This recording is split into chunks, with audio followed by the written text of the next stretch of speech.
Hello, superheroes! So, I've heard that you guys are super readers, super mathematicians, and now you are going to be official super writers. So, let me get my cape on so I can become a super writer with you. Okay, now I'm ready. Now that we have our capes on, we're ready to go.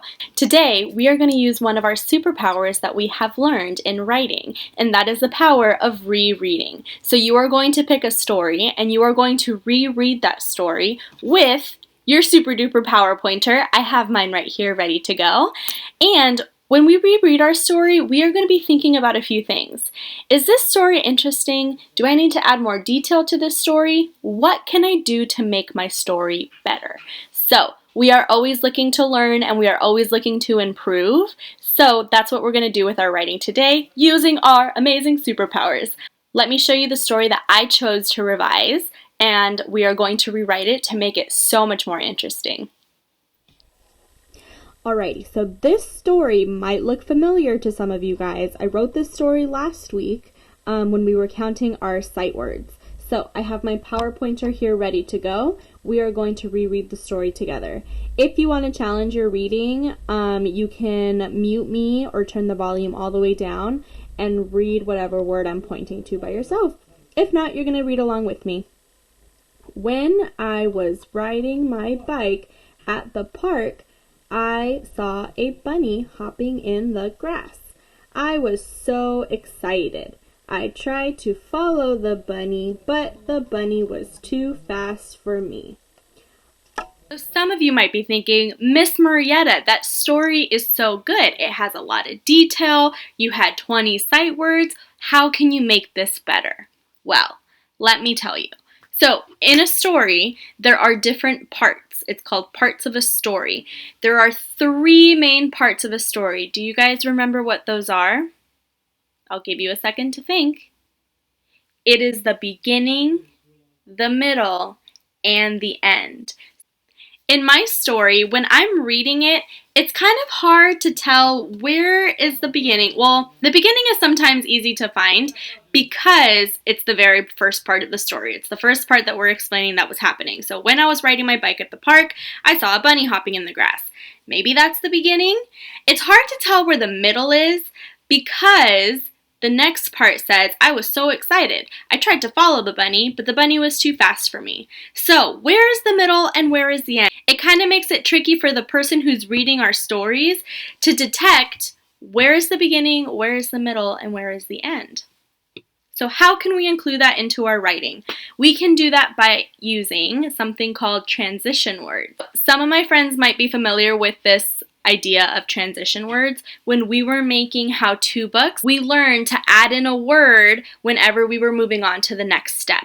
So some of our transition words that we used when we were making how-to books was first, next, then, and finally or last. There was a whole list that we had in room 3 that room 3 friends would use to help them when they were doing the step-by-step so that your reader knew, oh, they're talking about a new step. Oh, they're talking about the last step. So that's what we want to include in our stories to make parts of a story clear to our readers. I rewrote that same story using some different transition words, and together we are going to use our rereading superpowers with our power pointer, and we are going to see where is the beginning, where is the middle, and where is the end. Here's the story that I rewrote. I have my power pointer right here to read it with you guys. If you want to try reading this by yourself, please go ahead and pause me or put my volume all the way down, and then you guys can try reading it by yourself. But since this is the first time that I'm showing you this brand new story, I'm going to read it to you. One sunny day, I was riding my bike at the park. Suddenly, I saw a bunny hopping in the grass. I was so excited. Then I tried to follow the bunny, but the bunny was too fast for me. Finally, I went home. Okay, so you might notice that I have underlined some words, and the reason I underline them is because those phrases or words mention what part of the story I'm on. So instead of just starting off my story saying, when I was riding my bike, we're giving it an introduction. So I started it off by saying one sunny day. It can describe the different type of weather that it was that day. If it wasn't sunny, maybe you can write cloudy. If it wasn't cloudy, you can put rainy.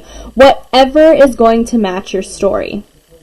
So one sunny day, I was riding my bike at the park. There's my beginning.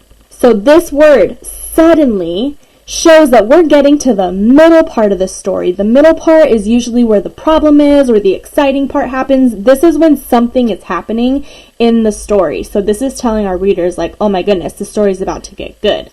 Suddenly, I saw a bunny hopping in the grass. I was so excited. This next word kind of lives within the middle part of the story because this says then. This is showing that another part of the story happened. So when I saw the bunny, it's showing my decision. What did I decide to do with the bunny? Did I leave it alone? No, it's letting you know there's another part. We're not at the end, but there's another interesting part to my story. Then I tried to follow the bunny, but the bunny, I'm going too fast. But the bunny was too fast for me. This word right here says finally. So this is telling the reader, all right, the story's coming to an end. I pretty much didn't catch the bunny. What did I do instead? I went home. Before I send you super writers off to work, I'm going to give you a list of some beginning, middle, and end transition words that you guys can use. It's going to include the one that you saw in my story, but I wanted to give you guys more options in case you didn't want to use those words. Alright, so here they are. I divided them up into beginning, middle, and end. So let me grab my PowerPointer and we can read them together. This says one day, first, on Wednesday, or on my birthday. So you can describe the different types of day. In mine, I described the weather, but if something happened during the weekday or if it happened on a special day like your birthday, you might write that in to show that this is the beginning of your story. Next are the middle transition words, and those are suddenly. I included this one in my story. Next, then, or all of a sudden to add some suspense and some mystery to it.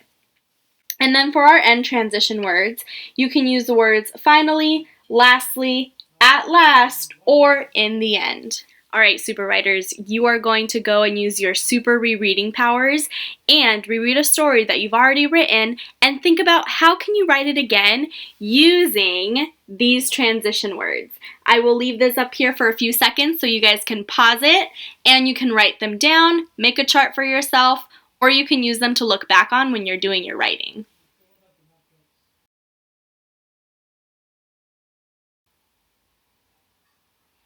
All right, my friends, that is it for today. Happy writing, happy learning, and I'll see you guys tomorrow. Bye.